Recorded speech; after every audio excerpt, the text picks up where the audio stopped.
বেলিটোৱে কথা কয় জানো? বেলিটোৱেতো নকয়। পোহৰৰ গুণেহে বেলিটো সৰব। ফুলবোৰে কথা কয় জানো? ফুলেতো নকয়। ৰং আৰু সুবাসেই ফুলৰ সৰব। নমস্কাৰ প্ৰিয় দৰ্শক। আজি আমাৰ অনুষ্ঠানলৈ আমি আমন্ত্ৰণ কৰি আনিছোঁ আমাৰ অসম চৰকাৰৰ কাৰাগাৰ অধীক্ষক লগতে প্ৰেচিডেণ্ট এৱাৰ্ডী গোবিন্দ মালাকাৰ ডাঙৰীয়া। নমস্কাৰ। আপোনাৰ খবৰ কেনেকুৱা? আছোঁ ভালে আছোঁ। স্বাস্থ্য ঠিকেই আছে। প্ৰথমতে আপোনাক সুধিবলৈ বিচাৰিম, আপুনি ৰিটায়াৰ্ড কেতিয়া হ'লে? মই 2023 চনৰ 31 জানুৱাৰী তাৰিখে গুৱাহাটী কেন্দ্ৰীয় কাৰাগাৰৰ পৰা অধীক্ষক ৰূপে মই অৱসৰ গ্ৰহণ কৰিছোঁ।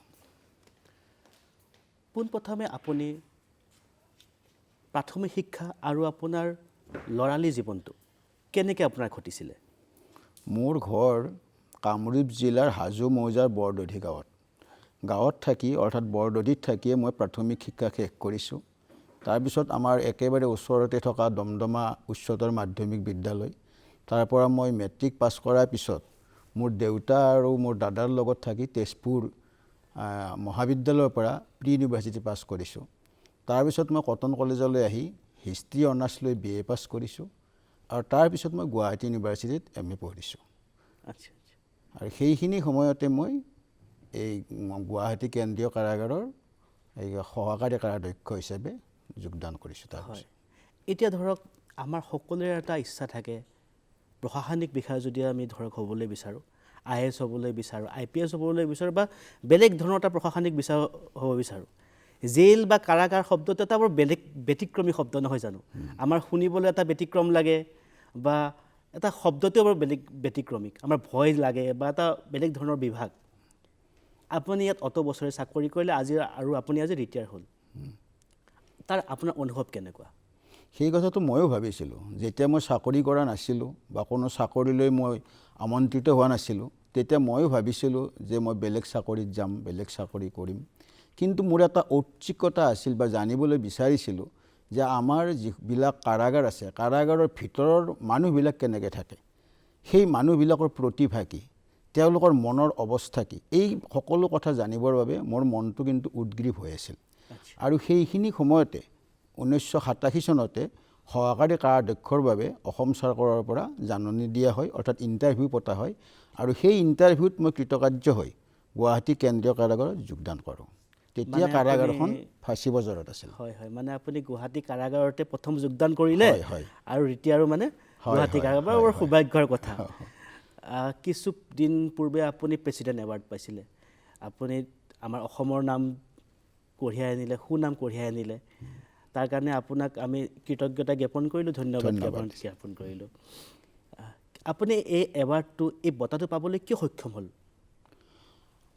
আচলতে 2021 চনৰ 15 আগষ্ট তাৰিখে যেতিয়া মই বৰপেটা কাৰাগাৰত অধীক্ষক ৰূপে কাৰ্যনিৰ্বাহ কৰি আছিলোঁ, তেতিয়া ভাৰতৰ মহামহিম ৰাষ্ট্ৰপতি মহোদয় ৰামদাস কোবিন্দ মহোদয়ে এই বঁটা মোক প্ৰদান কৰিছিল। আৰু এই বঁটাটো সাধাৰণতে কাৰাগাৰৰ সংস্কাৰমূলক কাৰ্যৰ বাবে প্ৰদান কৰা হয়। মই এটা কথাই চিন্তা কৰিছিলোঁ যে কাৰাগাৰ বিভাগত অকল আমি চাকৰি কৰিলে নহয়, আমি কিদৰে আমাৰ কাৰাবাসীসকলৰ মনৰ অৱস্থা উন্নত কৰিব পাৰোঁ তাৰ বাবে চেষ্টা কৰিছিলোঁ। আৰু সেইটো দিশত মই এটাই কথা ভাবি পাইছিলোঁ, যদি সাহিত্য আৰু সংস্কৃতিৰ ক্ষেত্ৰত কাৰাবাসীসকলক যদি আমি আগবঢ়াই নিব পাৰোঁ, তেওঁলোকৰ মনবিলাক পৰিষ্কাৰ হ'ব, তেওঁলোকৰ মনৰ মাজত থকা যি বেয়া ভাৱ, তেওঁলোকৰ মনৰ মাজত থকা যি দূষিত ভাৱ, সেই ভাৱবিলাক নাইকিয়া হ'ব আৰু সমাজৰ একোজন লোক হিচাপে আমি গঢ়ি তুলিবলৈ পাৰিম বুলি ভাবি সাহিত্য সংস্কৃতিৰ দৃষ্টিত মই যথেষ্টভাৱে নিজে আগবাঢ়ি গৈছিলোঁ তেওঁলোকক আগবঢ়াই নিবৰ বাবে। আৰু সেইটো ক্ষেত্ৰতে বোধহয় মোক এই বঁটাটো প্ৰদান কৰা হৈছিল। মানে আপুনি যথেষ্টভাৱে সাংস্কৃতিক সাহিত্য আৰু যিসকল মানুহে জেলত যায় ধৰক সকলোবিলাক জেলত গ'লেতো আপোনাৰ দোষী নহয়, ট্ৰায়েলতো কিছুমান থাকে, সকলোকে আপোনালোকে এজন মানুহ হিচাপে গঢ় দিবলৈ যথেষ্ট আপোনালোকে সহায় কৰিছিল, মানুহ হিচাপে কেনেকৈ গঢ় দিব পাৰে আৰু এটা প্ৰচেষ্টা এটা কৰিছিল। সেই প্ৰচেষ্টাৰ ফলত আপোনালোকে এনে কি এটা ব্যতিক্ৰমী কৰিছিল? নহয়, আচলতে মই এটা কথাই ভাবিছিলোঁ যে তেওঁলোকৰ মনত যিবিলাক প্ৰতিভা আছে, তেওঁলোকৰ অন্তৰৰ মাজত যিবিলাক ভাৱ আছে, এই ভাৱবিলাক তেওঁলোকে ক'ত প্ৰকাশ কৰিব? এই সকলোবিলাক প্ৰকাশ কৰিবৰ কাৰণে তেওঁলোকে এখন মঞ্চ লাগে। যেনেকৈ মোক আজি আপুনি মাতি আনিছে কাৰণে মোৰ মনৰ ভাৱবিলাক ক'ব পাৰিছোঁ, ঠিক সেইদৰে তেওঁলোকৰ মনৰ ভাৱ ক'ত ক'ব? সেইকাৰণে মই চিন্তা কৰিলোঁ যে আমাৰ যদি কাৰাগাৰ বিভাগত বা কাৰাগাৰবিলাকত যদি একোখনকৈ মঞ্চ হয়, সাংস্কৃতিক মঞ্চ বা সাহিত্য মঞ্চ, তেতিয়া তেওঁলোকে নিজৰ প্ৰতিভাবিলাক প্ৰকাশ কৰিব পাৰে। আৰু সেই কথাটো চিন্তা কৰি যেতিয়া মই তেজপুৰ কেন্দ্ৰীয় কাৰাগাৰত কাৰাধ্যক্ষ হিচাপে কাৰ্যনিৰ্বাহ কৰিছিলোঁ, তেতিয়া তাত এখন মই সাংস্কৃতিক মঞ্চ তৈয়াৰ কৰিবলৈ সক্ষম হৈছিলোঁ। আমাৰ সেইখিনি সময়ত ঘৰবিলাক নতুনকৈ ৰিপেয়াৰ কৰিছিল আৰু যিবিলাক ইটা, শিল, বালি এইবিলাক ৰৈ গৈছিল বা পেলনীয়া বস্তু, সেইবিলাক মই গোটাই পেলাই এখন তাত ধুনীয়া মঞ্চ তৈয়াৰ কৰিছিল। সেই মঞ্চখন এতিয়াও আছে আৰু তাত এতিয়াও গীত মাত এতিয়াও হৈ থাকে বা সাহিত্য চৰ্চা হৈ থাকে। তাৰপিছত মই শিৱসাগৰলৈ গ'লোঁ। শিৱসাগৰত গৈ দেখা পালোঁ তাত এখন মঞ্চ আছে, কিন্তু ৰ'দ বৰষুণ পৰিলে মানুহবিলাকে ভালদৰে তাক উপভোগ কৰিব নোৱাৰে। তেতিয়া মই নিজে শিৱসাগৰৰ ONGC-লৈকে গৈ তেওঁলোকৰ লগত কথা পাতি তেওঁলোকৰ পৰা লোহাৰ ৰড নাইবা লোহাৰ সূতা, টিন এইবিলাকেদি আনি এটা ধুনীয়া প্ৰেক্ষাগৃহ তৈয়াৰ কৰিলোঁ। তাৰপিছত মই নগাঁও কেন্দ্ৰীয় কাৰাগাৰলৈ বদলি হৈ আহিলোঁ। তাতো মই বিধায়ক পুঁজিৰে এখন সাংস্কৃতিক মঞ্চ তৈয়াৰ কৰিছোঁ। এতিয়া মঞ্চখনত সকলো অনুষ্ঠান তাত সুন্দৰভাৱে পৰিচালিত হৈ আছে। তাৰপিছত মই বৰপেটা জিলা কাৰাগাৰলৈ বদলি হৈ আহিলোঁ। বৰপেটা জিলা কাৰাগাৰতো সাংসদ পুঁজিৰে 10 লাখ টকাৰে এটা সুন্দৰ তেওঁলোকে আমাক এখন সাংস্কৃতিক মঞ্চৰ প্ৰেক্ষাগৃহ তৈয়াৰ কৰি দিছে আৰু লগতে আনকি এটা তেওঁলোকে ড্ৰেছিং কৰা ৰুম, অৰ্থাৎ তেওঁলোকে যে পেইণ্ট কৰে তাৰ সাজ সজ্জাৰ ৰুম, সেইও এটা তেওঁলোকে বনাই দিছে। গতিকে সেইটোত এতিয়া মিটিং হয়, সাহিত্য চৰ্চা হয়, গান নাচ হয় আৰু ঠিক সেইদৰে কাৰাবাসীসকলে সুন্দৰভাৱে বহি এইটো উপভোগ কৰিব পাৰে। গতিকে আৰু তাৰপিছত মই আমাৰ বৰপেটাৰে বিধায়ক পুঁজিৰ জৰিয়তে বিধায়ক পুঁজিৰ জৰিয়তে মই তাত এটা লাইব্ৰেৰী, জ্ঞানোদয় পুথিভঁৰাল নামেৰে এটা লাইব্ৰেৰী তৈয়াৰ কৰিছোঁ। সেইটোৰ বাবে তেওঁলোকে 5 লাখ টকা দি সেই লাইব্ৰেৰীটো বনাই দিছে আৰু তাত এতিয়া কাৰাবাসীসকলে কিতাপ কাগজ পঢ়িব পাৰে, নাইবা তেওঁলোকে লিখা মেলা কৰিব পাৰে। আনকি বিধায়ক মহোদয়ে 5,000 টকাৰ কিতাপো সেই লাইব্ৰেৰীৰ দান কৰিছে। গতিকে এইবিলাক মই চেষ্টা সদায় অব্যাহত ৰাখিছিলোঁ আৰু সেই কাৰণতে মোৰ এটা ইচ্ছা আছিল যাতে আমাৰ কাৰাবাসীসকলক একোজন সংস্কৃতিবান, একোজন সাহিত্যপ্ৰেমী হিচাপে গঢ় দিব পাৰোঁ, এই কথাটো সদায় প্ৰচেষ্টা হিচাপে ৰাখিছিলোঁ।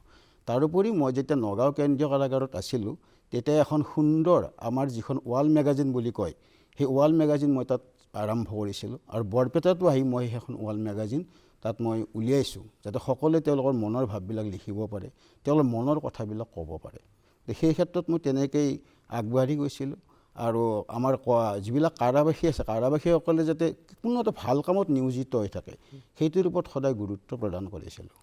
নিয়োজিত মানে কেনেকুৱা ধৰণৰ তেওঁলোকে কাম কাজ কৰে? আমাৰ কাৰাবাসীসকলে বিভিন্ন ধৰণৰ কামত তেওঁলোকে নিপুণ। বিশেষকৈ আমাৰ কিছুমান আছে বাঁহ বেতৰ কাম, যেনে মূৰা তৈয়াৰ কৰা, প্লাষ্টিকৰ বা বেতৰ তেওঁলোকে চকী তৈয়াৰ কৰা আৰু বিভিন্ন ধৰণৰ দেখনীয়াৰ সামগ্ৰী তেওঁলোকে তৈয়াৰ কৰে। ঠিক সেইদৰে গুৱাহাটী কেন্দ্ৰীয় কাৰাগাৰত ড্ৰাম বা মগ, বাল্টি এইবিলাক তেওঁলোকে তাত বনায় GIC-ৰ আৰু সেইবিলাক বেলেগ বেলেগ কাৰাগাৰলৈও পঠিওৱা হয়, যাতে তেওঁলোকৰ মাইণ্ডছেটটো অলপমান চেঞ্জ হৈ যায়, তেওঁলোকে যাতে মানে কৰ্মত ব্যস্ত থাকি তেওঁলোকে কৰি অহা কামবিলাক যাতে ভাবি থাকিব নালাগে বা তেওঁলোক সংশোধিত হৈ যাতে একোজন সমাজৰ ভাল ব্যক্তি, তেওঁলোক নাগৰিক হিচাপে যাতে মানুহে তেওঁলোক ঘৃণনীয় ৰূপত দেখা নাপায়, আমাৰ সেইটো সদায় প্ৰচেষ্টা আছিল। আমি এটা বৰ বেলেগ দৃষ্টিত ভাবিছিলোঁ যে কাৰাগাৰ বুলি ক'লে এটা কেনেকুৱা হয়, কিন্তু কাৰাগাৰৰ ভিতৰত যে কিতাপ পঢ়িব পাৰে, গান নাচ কৰিব পাৰে, সাহিত্য চৰ্চা কৰিব পাৰে, নতুন কথা এটা শিকিলোঁ, বৰ ভাল লাগিল। আৰু আশা কৰিম কাৰাগাৰত যিসকল ব্যক্তি বৰ্তমান আছে তেওঁলোকে যাতে সংশোধিত হৈ পিছলৈকে এজন ভাল সুনাগৰিক হিচাপে আহে। আপুনি বৰ ধুনীয়া প্ৰচেষ্টা কৰিলে, আপুনি লাইব্ৰেৰী গঠন কৰিলে, আপুনি সাংস্কৃতিক দিশত মানে আপুনি মঞ্চ তেনেকুৱা আপুনি মঞ্চৰ বনালে, মানে আপোনাৰ মনটো সাংস্কৃতিক। মই সংস্কৃতিৰ লগত জড়িত হৈ সাহিত্যৰ জড়িত খুব ভাল পাওঁ।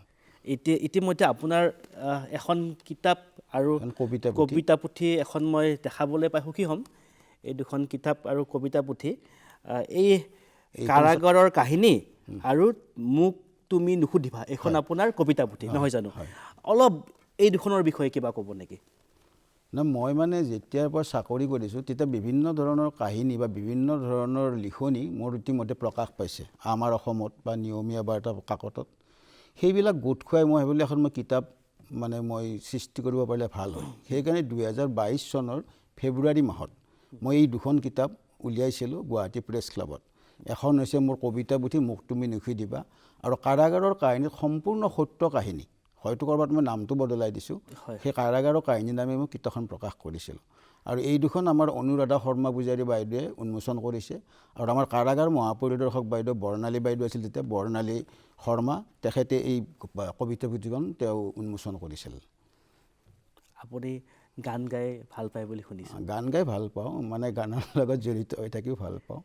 এটা সৰু চাই এটা কলি যদি আপুনি গুণগুণাই দিয়ে অলপ ভাল পাম ঠিক আছে মই ডক্টৰ ভূপেন হাজৰিকাদেৱৰ এটি গীতৰ কলি অলপ গাই দিছোঁ ঠিক আছে আইতো কিহেৰে পুজিমে আই তোৰ শৰণে দুখানি আয়ো কিহেৰে পুজিমে তোক আয়ো জীৱন দি পুজিমে তোক আই তোৰ মৰমী কোলাতে আই মই জনমে লভিলোঁ আয়ো কিহেৰে খুজিমে ধাৰ আয়ো জীৱন দি খুজিমে ধাৰ আই তোৰ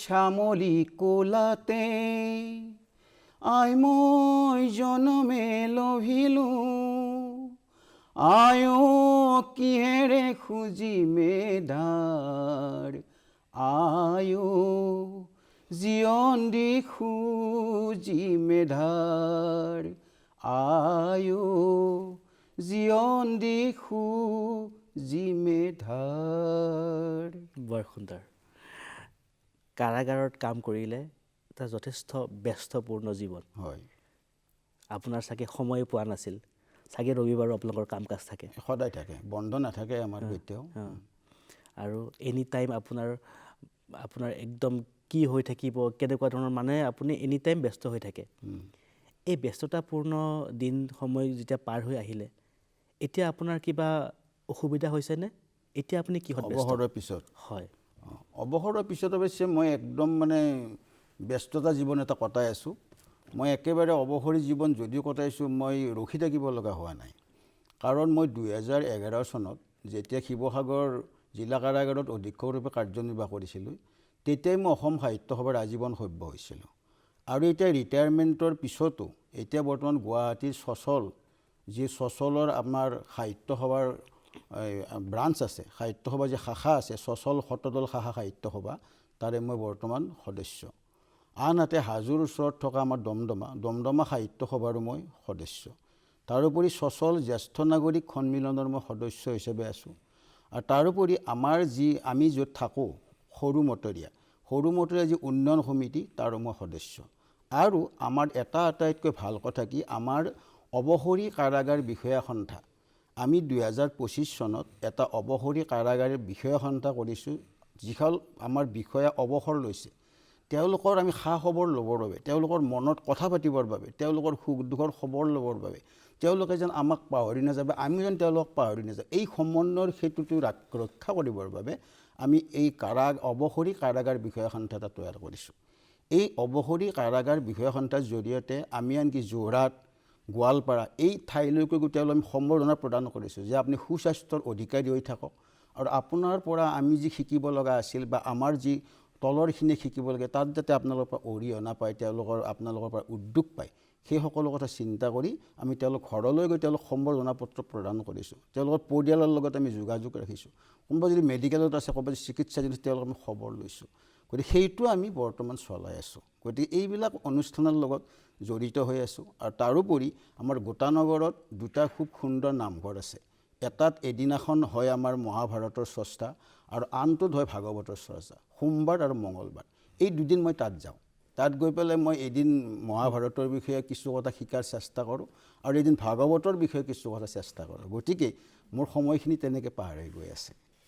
একদম ব্যস্ততাপূৰ্ণ জীৱনত আছোঁ। মই মানে এদিনো মানে মই যে কিবা আমনি লাগিছে এই অনুভৱটো মোৰ হোৱা নাই। মানে আপুনি ব্যস্ততা এতিয়াৰে পৰা নে সৰুৰে পৰা?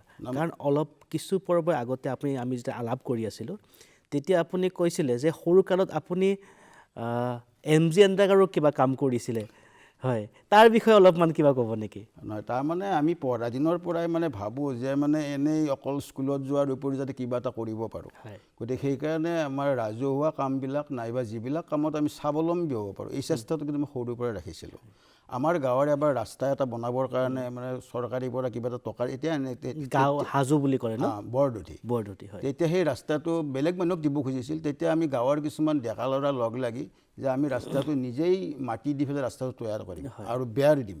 তেতিয়া আমি সেই নিজে একদম টুকুৰিত মাটি লৈ সেই ৰাস্তা আমি তৈয়াৰ কৰিছিলোঁ, ৰাস্তা বনাইছিলোঁ।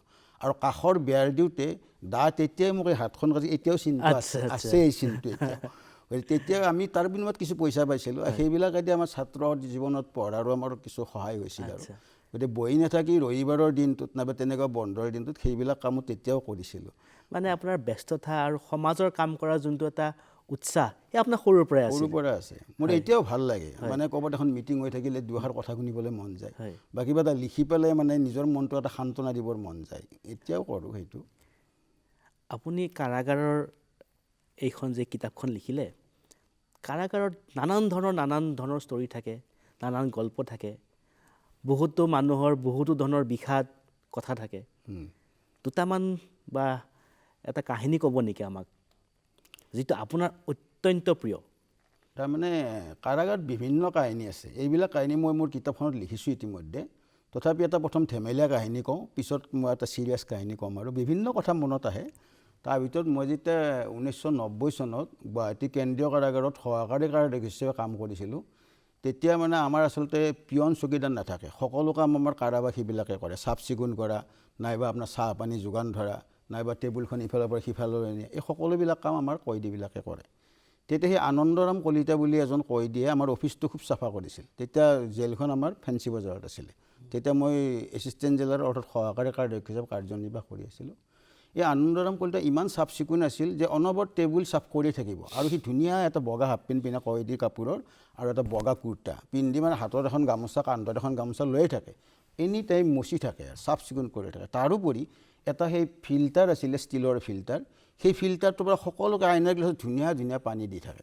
তেতিয়া আমি আমাৰ এজন ছুপাৰিনটেণ্ডেণ্ট আছে, এজন জেইলাৰ আছে আৰু আমি 7জন এছিষ্টেণ্ট জেইলাৰ আছোঁ তেতিয়া। আমাক মানে পানী এগিলাচকৈ তেওঁ দিয়াৰ উপৰিও যিবিলাক মানে বাহিৰৰ দেখা কৰিব অহা মানুহ নাইবা আমাৰ ভিতৰত যিবিলাক ষ্টাফ আমাৰ গাৰ্ড সকলোকে সেই ফিল্টাৰটোৰ পৰা পানী দি থাকে। ইমান পানী দিয়ে মানে পানী শেষ নহয়। এদিনাখন মই আনন্দক মাতি আনি সুধিলোঁ, আনন্দ যে আমাৰ ঘৰত সেই এটা ফিল্টাৰ আছে, সেই ফিল্টাৰটো যদি আমাৰ ঘৰৰ মানুহকেইটাই পানী খাওঁতে পানী শেষ হৈ যায়, তোমাৰ কিয় পানী শেষ নহয়? তেতিয়া সি ক'লে, সি কাষেৰে আহিলে লাহে লাহে খেমেনি কৰি ক'লে, ছাৰ আপোনালোকক ভাল পানী খুৱাই বাকীবিলাকক কেনেকৈ বেয়া পানী খুৱাম? সেইকাৰণে সকলোকে ভাল পানী খুৱাই আছোঁ। কেনেকৈ খুৱাই আছা? এই ছাৰ ফিল্টাৰৰ কেণ্ডেল খুলি থৈ দিছোঁ নহয়, যাক যিমান লাগে দি আছোঁ আৰু পানী আৰু ফিল্টাৰৰ কেণ্ডেল খুলি থৈ দিছে। তেতিয়া মোৰ মনত পৰিল যে পঢ়া দিনত আমি পঢ়িছিলোঁ কাকো নকৰিবা বঞ্চিত দিবা কিঞ্চিত কিঞ্চিত। গতিকে ই মানে কাকো বঞ্চিত কৰা নাই, সকলোকে মানে সমানে ভাবিছে। সেইটো এটা মোৰ এতিয়াও মনত আছে, এইটো সঁচা কথা। আনন্দ পিছত জেলৰ পৰা মুকলি হৈ গ'ল। এতিয়া বোধহয় ক'ৰবাত কিবা কৰি আছে। এতিয়া বহুত কম বয়স আছিল, এতিয়া সুস্বাস্থ্যৰে নিশ্চয় আছে মই ভাবোঁ।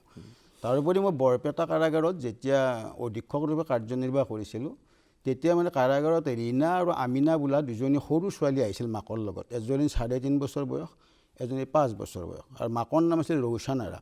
মই যেতিয়া কাৰাগাৰৰ ভিতৰত সোমাওঁ, ৰৌচন আৰাই নমস্কাৰ দিয়াৰ লগে লগে এই ছোৱালীকেইজনী নমস্কাৰ দিয়ে। তাই আৰু আমাক মামা মামা বুলি মাতে আৰু মোৰ খুব দুখ লাগে। সিহঁতে ইমান সৰুবিলাকতো জেল হোৱা নাই, কিন্তু সিহঁতক ঘৰত ৰখাৰ উপায় নাই, কোনো নাই ঘৰত, গোটেই মাকৰ লগত আহিছে। আৰু কাৰাগাৰৰ নিয়মমতে আমি 6 বছৰলৈ তেওঁলোকক ৰাখিব পাৰোঁ। 6 বছৰ পিছত তেওঁলোকক আমি হয় ষ্টে এট হোম নাইবা ঘৰৰ কোনোবা সম্পৰ্কক মাতি আনি গতাব লাগে। তেতিয়া আছে। তাৰপিছতে আমি দেখিলোঁ যে ৰৌচন আৰাৰ জামিন কৰিবৰ কাৰণে ঘৰৰ পৰা কোনো ব্যৱস্থা কৰা নাই। তেতিয়া আমি ঘৰৰ পৰা আপিল কৰিলোঁ মহামান্য হাইকোৰ্টত আৰু হাইকোৰ্টে সঁচাই তাইৰে সৌভাগ্য নে কি নাজানো, প্ৰায় 6 মাহমান পিছতে মানে তাৰ পৰা অৰ্ডাৰ আহিল যে ৰবিচন্দ্ৰ মুকলি হৈছে, মানে তেওঁ অৰ্ডাৰ দিছে ৰিলিজ দিবৰ কাৰণে। তেওঁৰ আপিলটো গ্ৰহণ হ'ল, ৰিলিজ দিব দিলে। তেতিয়া আমি আৰু এদিন গধূলি সেইদিনাই তেওঁক মানে আমি ৰিলিজ দিলোঁ। সেই ছোৱালী দুজনী মামা আমি যাওঁ, ঘৰত যাওঁ এই বুলি কৈ গুচি গ'ল মাকৰ লগত। মনটো বেয়া লাগিছে, তথাপি ভাল লাগিছে যে এটা মুকলি আকাশৰ তলত আছে। তাৰ পিছদিনা দুপৰীয়া আমি যেতিয়া ভাত খাবৰ কাৰণে ঘৰত যাব ওলাইছিলোঁ কোৱাৰ্টাৰত, তেতিয়া দেখিলোঁ ৰবিচন্দ্ৰৰ লগত আকৌ ছোৱালী দুজনী বহি আছে। আমি আচৰিত পালোঁ, কালি গৈছে আজি আহিছে। তেতিয়া সুধিলোঁ, ৰবিচন্দ্ৰ তুমি ছোৱালী দুজনী আৰু কিয় লৈ আহিলা? ক'লে বোলে নহয় ছাৰ, এই যোৱাকালি সিহঁতে ৰাতি ঘৰত অকণমান খোৱা নাই। কিয় খোৱা নাই? নাই, টোপনিৰ পৰা চটফটকৈ উঠে আৰু বাৰে বাৰে কৈ থাকে এইখন আমাৰ ঘৰ নহয়, আমাৰ ঘৰ জেলতহে। জেলত আমাৰ বাইদেউ আছে, তাতে জেঠী আছে, খুৰী আছে আৰু বেলেগ যে মহিলা কয়দীবিলাক আছিল তাতে আছে। আমি সিহঁতক এৰি গুচি আহিছোঁ আৰু আমাৰ তাতে লাইট আছে, ফেন আছে, টিভি আছে, আমাৰ ইয়াতে একো নাই। গতিকে সেইখনেই আমাৰ ঘৰ, সেইকাৰণে নামানে কাৰণে ইয়াত লৈ আহিছোঁ। তেতিয়া আমি আকৌ গোটেইকেইজন বিষয়াই তেতিয়া তেওঁক খুব ভালদৰে বুজালোঁ, বুজাই মেলি পেলাই ৰবিচন্দ্ৰৰ লগত সেই ছোৱালীকেইজনী ঘৰলৈ পঠিয়াই দিলোঁ। মনত হৃদয়ত সেইবিলাক চাপ বহি যায় যে মানে আমি কাৰাগাৰতো যে তেওঁলোকে ঘৰ এটাৰ দৰে চিন্তা কৰিব পাৰিছে, সেই পৰিৱেশটো যে আমি কাৰাগাৰ বিভাগে দিব পাৰিছে, সেইটো লৈ আমি গৌৰৱ অনুভৱ কৰোঁ। হয়, ইমান এটা ডাঙৰ কথা এইটো, কাৰণ বহুতে কাৰাগাৰত যাবলৈ ভয় খায়, তথাপিও আপোনালোকে তেওঁলোকক যিখিনি প্ৰদান কৰিছে, যিখিনি সা সুবিধা প্ৰদান কৰিছে, সেইখিনিৰ কাৰণে তেওঁলোকে ঘূৰি আহিছে। আশা কৰোঁ তেখেতলোকে এতিয়া মুকলি আকাশৰ তলত ভালকৈ থাকক, ভাল লাগিছে, ভাল লাগক। আপুনি আৰু অভিনয়ত চখ আছেনে আপোনাৰ? আছে। অভিনয় মই সৰুৰ পৰা কৰিছোঁ। মই যেতিয়া হাইস্কুলত আছিলোঁ তেতিয়াও অভিনয় কৰিছিলোঁ, তাৰপিছতে কলেজতো কৰিছোঁ। আৰু কাৰাগাৰ বিভাগত বিশেষকৈ অভিনয় কৰাটো বৰ টান, কাৰণ আমাৰ যিবিলাক আমাৰ প্ৰহৰী থাকে তেওঁলোকৰ ডিউটি থাকে বা বিষয়াবিলাকৰো ডিউটি থাকে। তাৰ মাজত আমি কেইবাখনো নাটক ইতিমধ্যে কৰিছোঁ। এতিয়া মই আনকি এই ৰিটায়াৰমেণ্ট হোৱাৰ পিছতো সিদিনা অৰ্থাৎ 21 ডিচেম্বৰ তাৰিখে মাধৱদেৱ কলাক্ষেত্ৰত আমি এখন নাটক কৰিছোঁ। তাৰমানে জ্যেষ্ঠ নাগৰিক সন্মিলনে এখন নাটকৰ প্ৰতিযোগিতা পাতিছিল। তেতিয়া আমি এই গুৱাহাটী সচল জ্যেষ্ঠ নাগৰিক সন্থাৰ জৰিয়তে আমি তাত এখন নাট প্ৰদৰ্শন কৰিছিলোঁ। আৰু সেইখন নাট কম্পিটিশ্যনৰ নাটক আছে, সেই নাটকত মই ভাগ লৈছিলোঁ। আচ্ছা। গতিকে খুব ভাল লাগে নাটক কৰি পেলাই। তাৰে এটা সৰুছে এটা সংক্লাপ এটা হেৰি কৰিব নেকি কোনদিনা দিলে? আচ্ছা, সেই নাটকখনৰ আমাৰ নাট্যকাৰ আছিল শান্তনা দাস বৰ্মন আৰু নাটকখনৰ নাম আছিল বৃদ্ধাশ্ৰমৰ অন্তৰংগ আলাপ। সেই বৃদ্ধাশ্ৰমৰ অন্তৰংগ আলাপৰ মই এজন তাতে অভিনেতা হিচাপে অভিনয় কৰিছিলোঁ। তাৰে এটা মই হেৰি কৰি দিওঁ আৰু মোৰ অনুভৱ ব্যক্ত কৰোঁ আৰু। ঠিক আছে। গুটিমালি, নিজকে বেছি দোষী নকৰিবি। এটা সময়ত ময়ো ভাবিছিলোঁ বংশ মৰ্যাদা, মান সন্মান আৰু সামাজিক পজিশ্যনৰ কথা। মোৰ ল'ৰা বিদেশৰ এটা বিখ্যাত কোম্পানীৰ উচ্চপদস্থ বিষয়াৰূপে কাম কৰে। সকলোৱে ভাবে পৃথিৱীৰ আন মানুহৰ দৰে ময়ো এজন সুখী মানুহ, ময়ো এজন আনন্দিত মানুহ। কিন্তু মিছা গুটিমালি, সকলো মিছা। মই এটা কথা ভাবিছোঁ, মই মোৰ এই বিকি নামৰ মৰমৰ কুকুৰটিক লৈ যাম আৰু মোৰ এই ঘৰ দুৱাৰ সকলোবোৰ ভাড়ালৈ দি গুচি যাম কোনো এক বৃদ্ধাশ্ৰমলৈ। এই হতভগীয়া জিতেন খাটনিয়াৰৰ বৃদ্ধাশ্ৰমেই হ'ব শেষ ঠিকনা, শেষ ঠিকনা। বৰ সুন্দৰ, বৰ সুন্দৰ। আপুনি ভাল সাহিত্যিক, ভাল অভিনেতা, ভাল গানো গালে আৰু সমাজৰ বহুতো আপুনি নানান ধৰণৰ উন্নয়নমূলক কামতো জড়িত। এনেকুৱা ব্যক্তিক আমাৰ লগত পাই আমি বৰ আনন্দিত অনুভৱ কৰিছোঁ। আপোনাৰ কবিতাৰ নাম আছিল, কবিতা পুথিৰ নাম আছিলে তুমি মোক নুসুধিবা। ইয়াৰ বিষয়ে কিবা ক'ব নেকি বা ইয়াৰ এটা কবিতা পাঠ কৰি দিব নেকি? মই মানে এই কবিতাৰ প্ৰথম নামটো এনেকুৱা দিছিলোঁ, মানে কাৰাগাৰত এজন ল'ৰা ভিতৰত সোমাল, তাৰ প্ৰায় প্ৰেয়সীক বাহিৰত থৈ আহিলে, কিন্তু প্ৰেয়সীটো গম পোৱা নাই ক'ত গ'ল। তেতিয়া তাই অভিমান কৰিছে আৰু ই ভাবিছে যে মোক তুমি ভুল নুবুজিবা, কাৰণ কিয় মোক এনেকুৱাকৈ লৈ আহিল ৰাস্তাৰ পৰা, গতিকে মই তোমাক চিঠিও দিব নোৱাৰোঁ আৰু মই তোমাক কোনো কথাও ক'ব নোৱাৰোঁ। মই এতিয়া কাৰাগাৰৰ ভিতৰত আছোঁ, গতিকে সেইকাৰণে নাম দিছিলোঁ মোক তুমি নুসুধিবা। গতিকে ইয়াৰে মই 2 লাইন মাতি দিম নেকি? ঠিক আছে।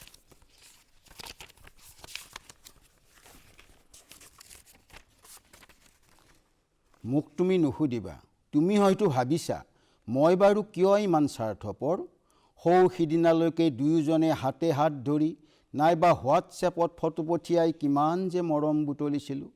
কিন্তু আজি আমাৰ মাজত নাই দুয়োজনৰ চকুৰ ভাষা। মনৰ কথাবোৰ প্ৰকাশ কৰি পৃথিৱী বিজয় কৰিব পৰা মোৰ সেই মৰমৰ মোবাইল ফোনটো হাতত নাই। তুমি হয়তো মোক সুধিম বুলি ভাবি আছা। মোবাইল নাথাকিলেই বাৰু 2 টকা খৰচ কৰি পোষ্টকাৰ্ড এখনো পঠিয়াব নোৱাৰানে? হয়, তোমাৰ মনৰ ভাৱৰ কোনো ভুল নাই, চিন্তাৰ কোনো বাধাও নাই।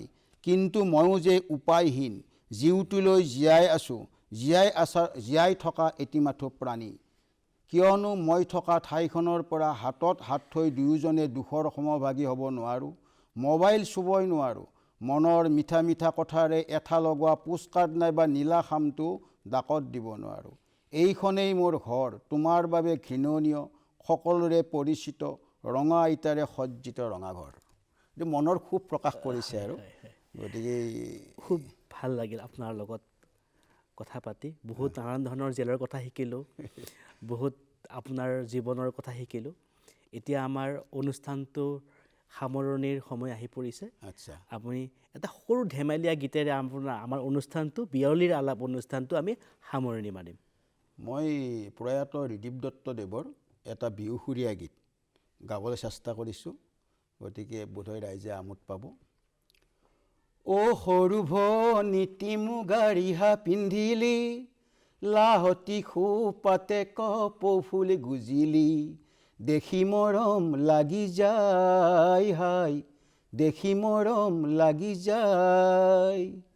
মনৰে চাপৰিত কহুৱা ফুলিছে, বৰপথাৰতে পেঁপাতি বাজিছে, লিহিৰি গগনাই তোকে ৰিঙিয়াই, লিহিৰি গগনাই তোকে ৰিঙিয়াই, চেনাই ধন তোৰে মান শুৱনি নাই, তোৰে মান শুৱনি নাই।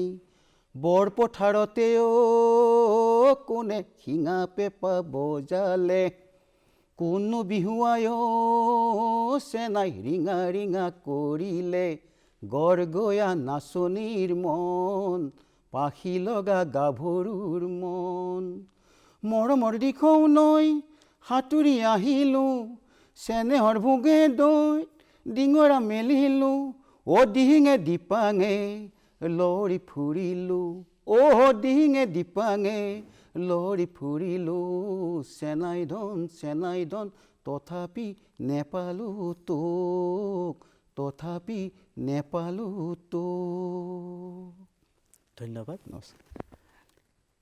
প্ৰিয় দৰ্শক, এইখিনিতে আমাৰ আজি বিয়লিৰ অনুষ্ঠানটো সামৰণি মাৰিলোঁ।